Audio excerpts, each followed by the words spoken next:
coming up on At Your Leisure. I'm Scott. And I'm Tanya. You know, 58th Annual Easter Jeep Safari. You want to know where we're at? Better stay tuned.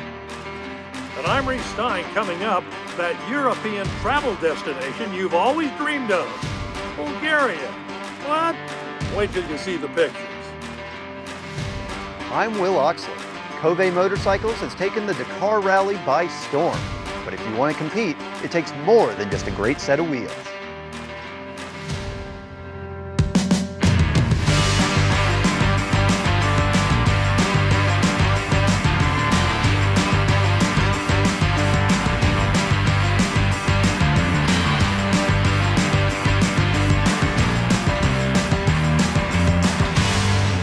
Welcome to At Your Leisure. We're here at Easter Jeep Safari. Easter Jeep Safari number 58, and it is 2024. We are on the Moab Rim Trail, and this is one of our favorites. One of your favorites. It's one of our favorites. It's a tippy one. I think we have done this trail more so than we have any other. We're sitting right here at the Devil's Crack. Hey, Easter Jeep Safari, we're rocking and rolling. Check it out. Back in the day, 1990, I bought a CJ5. I thought I knew everything about four-wheeling, and we lived in Boise at the time, and an off-road shop there said, you ought to go check out the Jeep Safari. So we came up here. Our very first trail was this trail, Moab Rim. We shouldn't have been on that trail, I'll be honest. Shouldn't have been on that trail. But you know what? All the trail leaders were amazing in educating me and teaching me how to wheel and to wheel responsibly. And they were all just so kind. I thought I knew everything and literally knew nothing, and they were just so kind. And so we've been with the club for many years, and we decided we need to start helping. We need to give it back, right? And so for the last 7 years, we've been trail leaders and whatnot. And we actually led this yesterday. This is one of our favorite trails just because of our history with it. And every time we get a new Jeep, we have to go do Moab Rim and see how we do. But when you take someone who's never been on that trail, you get to see it again for the first time, and you get to see them learn how to use their machine, and you get to see them find that excitement and that joy, and then it takes me right back. You take someone who doesn't know what their machine can do, they don't know what they can do, and then they get up here on top of Moab Rim, and it's just like, that's cool. And then I get to see it again for the first time. Everyone's invited. They call it Jeep Safari, but you'll see everything. Toyotas, Hummers, you'll see everything. Everyone's welcome, and everyone can learn, everyone can get involved. And everyone can just be a part of this wonderful community. The Red Rock four-wheelers, they taught us everything we know, and now we hope we can be good stewards and follow their lead and pass that down to our kids and our grandkids. Moab Rim.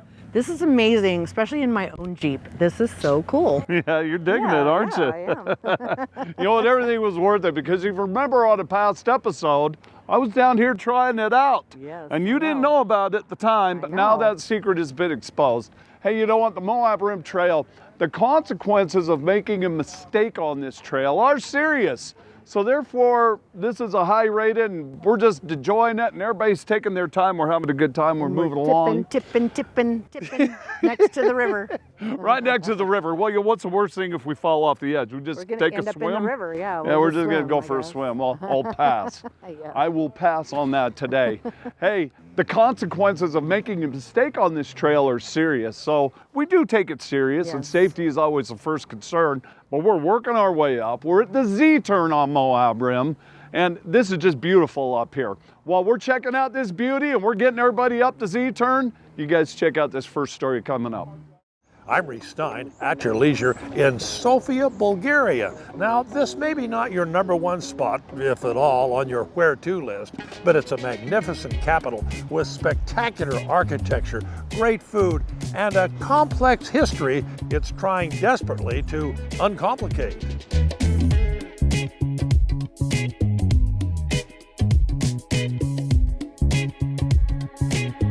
Bulgaria will surprise and delight you.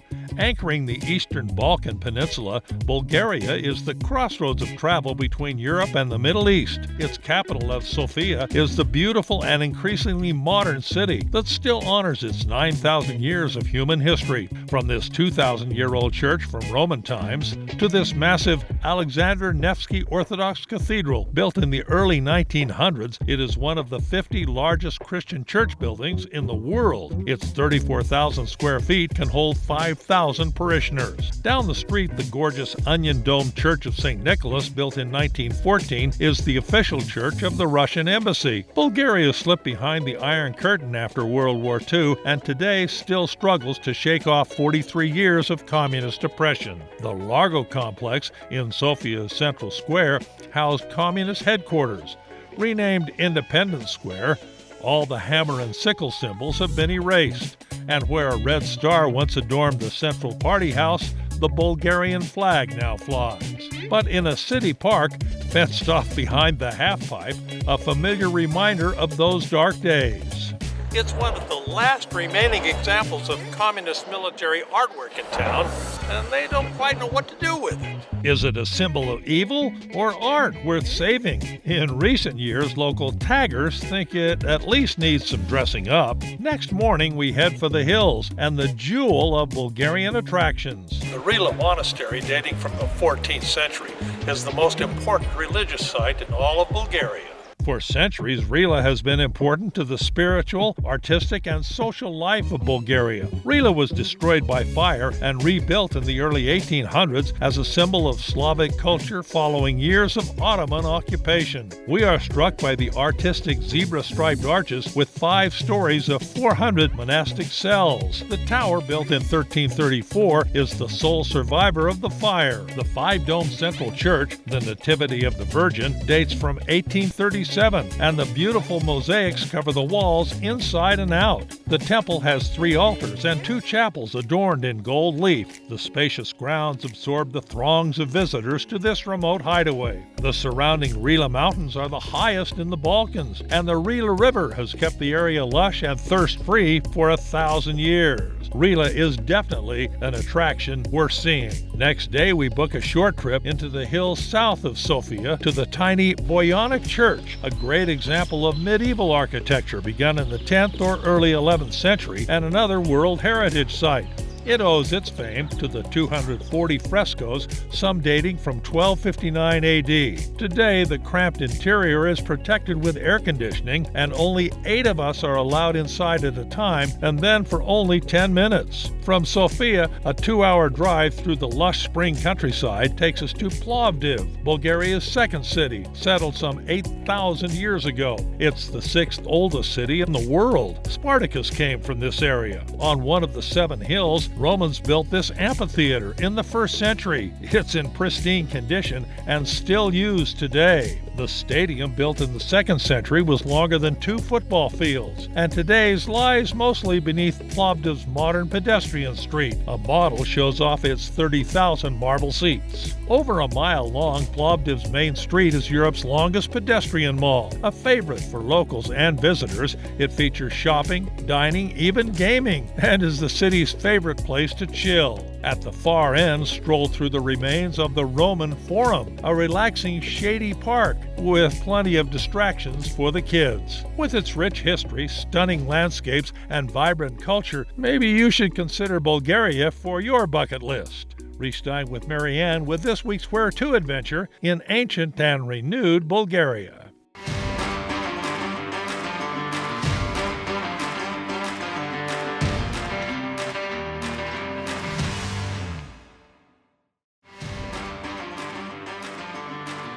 Welcome back to At Your Leisure. Well, here we are, Moab Rim Trail. We've made it all the way to the top of the ridge. And the wonderful thing is about this right here is this is where we get the 360-degree view of Moab. Yes. Looking at it behind us, we see everything. You got Arches National Park here to the northwest. Look to the south, it's all of Canyonlands, the La Salle Mountain Range, the beautiful town behind us with all the red rock. You get to see everything from up here. It's almost as beautiful as you are, baby. Oh, that's so sweet.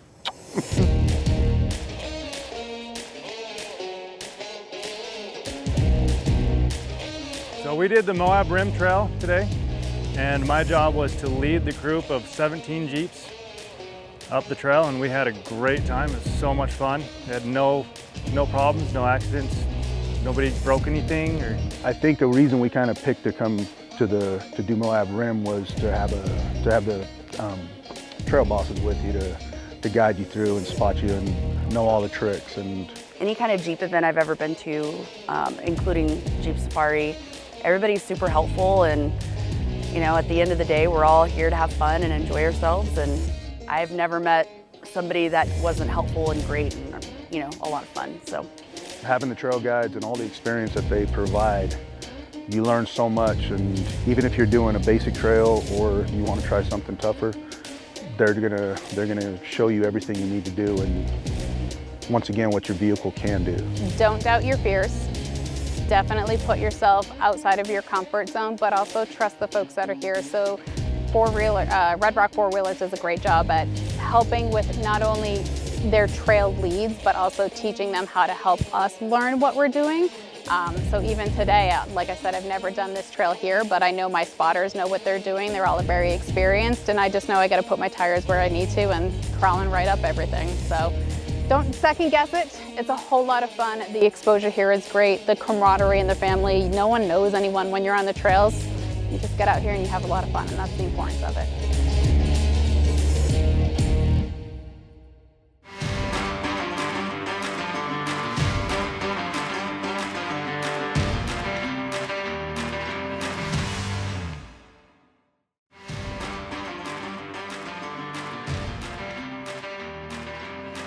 Hey, welcome back everybody. We're still rolling along on the Moab Rim Trail. You know, the Jeeps do really well on this trail, and it's because of all the advancement and all the technology available. Larger tires, better suspension components, shocks, anything in the aftermarket you could possibly imagine to be able to do, you can find it here at EJS because industry involvement is really heavy.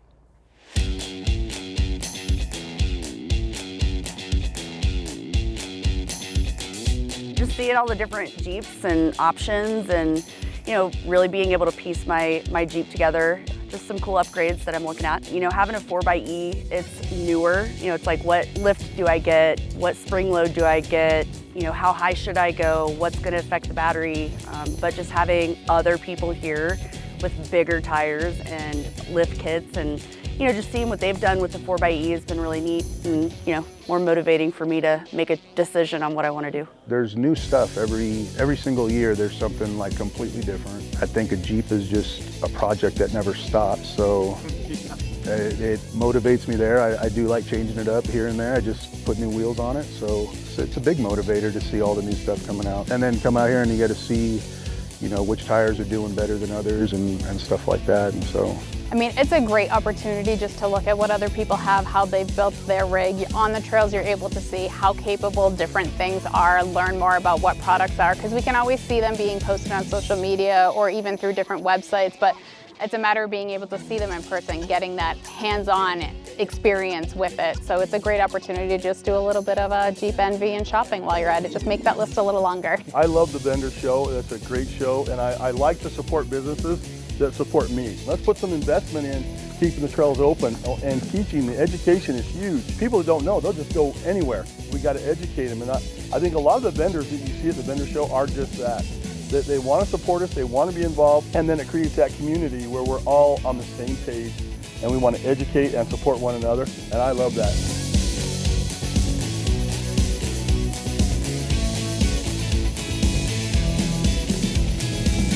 I am really liking the modifications that Scott has done on this Jeep for me. It is amazing, but I've added a little bit of bling to it. I put a license plate and a bling steering wheel cover, and I put my little granddaughter's ducky here in the handlebar, and I am really enjoying this. While we keep rolling, you guys check out this next story. In the world of racing, the Dakar Rally is the pinnacle of off-road endurance. It sees both amateurs and professionals compete in one of the harshest races across the most unforgiving terrain on Earth. Since 2020, the Dakar has taken place in the deserts of Saudi Arabia, where participants use their vehicle of choice to cover over 500 miles a day over 2 weeks of brutal competition. A new bike manufacturer has made a splash in the last few years, Cove Motorcycles. The first prototypes were built about 3.5, 4 years ago, and then they entered Dakar 2 years ago and had 3 bikes enter and 3 bikes finish, which was a huge feat for that.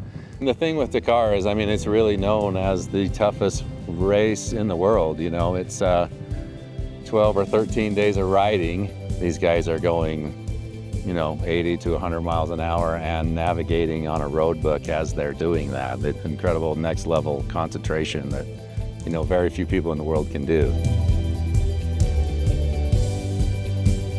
I am aiming to go to Dakar next year, definitely. I'm entering, so it's been 3 years of prep. I'm currently running a project called Decoding Dakar, and it's to show them what it is like to get to Dakar, how hard it really is, how much it costs, how long it takes.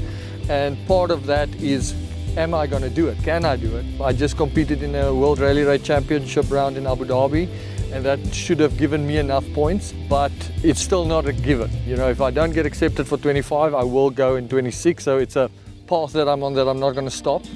To give you an idea, you know, you need to put in thousands of miles for training to just be fit enough. You know, we did 300-400 miles a day is you need to do for breakfast.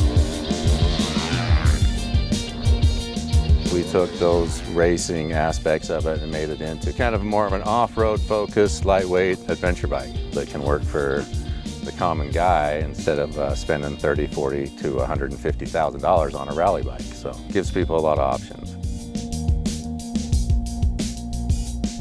I've been riding since about 6 years old. I started on a Honda Express 50cc, and this bike gave me freedom. You know, that's what bikes represent to me. It's freedom to like express yourself and be out there. It's like therapy on wheels.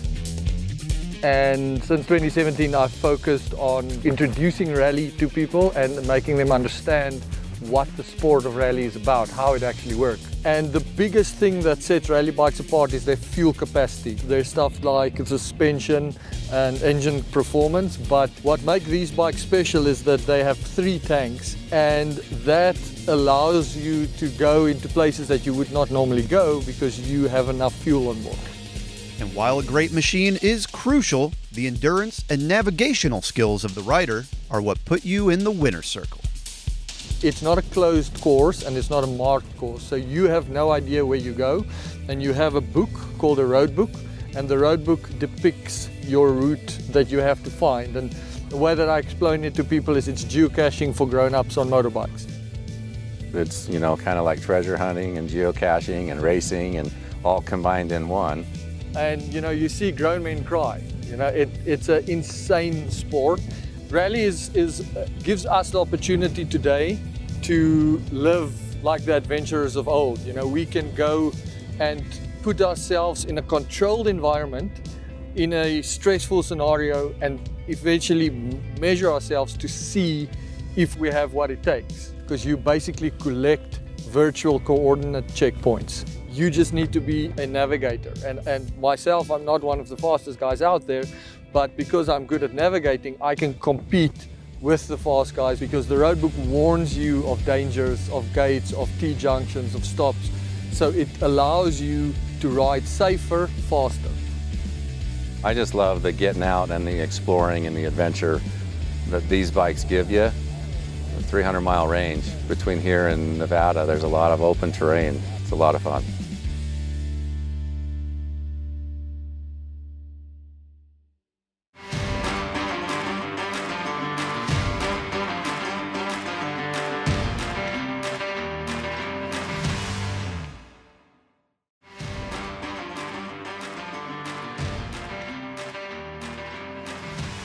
Hey, welcome back, everybody. You know, we've been having a good time today. I think it's been a lot of fun. What do you think, baby? You're doing good. I'm driving the whole trail. You know, I think what's really cool about it is that you're doing a good job. You're respecting your equipment. We haven't broken anything. We can't say the same for a lot of people, not necessarily us here on this trail. Everybody's been doing very good. But, you know, we have seen Rory recovering some broken vehicles on the trails, you know, this week. And thank goodness for him and all the people that take care of all that for the folks that have had some bad luck, so to say, but fortunately not today. Well, tell me about your experience here today. I mean, are you ready to do some more? Maybe. No, absolutely. You guys check out next week's show. Next week, Chad Booth is heading out with the Big Horn 4x4 Club as they go on a journey with the devil at the Devil's Playground. Then Will Oxley is taking us out to Green River as he's showing off their amazing annual dirt bike rally that allows riders of all levels the ability to get on everything from scenic to extreme terrain. Finally, I get to show you Evel Knievel's last ride as we get an in-depth look at an icon and some of the last remaining artifacts of his incredible journey. Now let's take a look at our contest winner. This week's contest winner was spotted sporting their AYL sticker at the Big Ride and his license plate number Y95SW, and it looks like they're the lucky winner of a Clearly Tough windshield for their rig. Clearly Tough offers the strongest windshields on the market. Visit clearlytough.com for more information, and congratulations to this week's contest winner. Be sure to call us on Monday at 801-947-8888 to claim your prize. Now let's take a look at our calendar of events. First up, May 24th and 25th at the Millard County Fairgrounds, it's the Delta Classic Rock Crawl, which is the best way to see some extreme rock crawling action up close. Visit deltaclassicrockcrawl.com to stay up to date. Then May 29th through June 1st is the Outlaw ATV Jamboree in Uintah County. Come on down to Vernal and spend the extended weekend where outlaws once rode and dinosaurs roamed on some of the amazing guided ATV trails there. Visit strideevents.com for more information. And be sure to visit our events page at AYLTV.com to stay up to date on all the great jamboree and off-road and outdoor events that will be happening throughout the year. Hey everybody, we are at the end of our trail on Moab Rim, and we have had a great day today. The trail leaders, you guys have done a great job. Congratulations to everybody. How about these future Jeepers right here? You gonna drive someday? You bet you are. There it is. This is the future of our sport, and this is why we all need to get involved with Blue Ribbon Coalition. Join your clubs, because we're going to keep these trails open so that these guys right here are going to be the future leaders of this whole group right here. That's how all that works. With all of that in mind, we are going to encourage all of you to get off your couch and create your own adventure at your leisure. That's right. Yeah! Yeah! Yeah!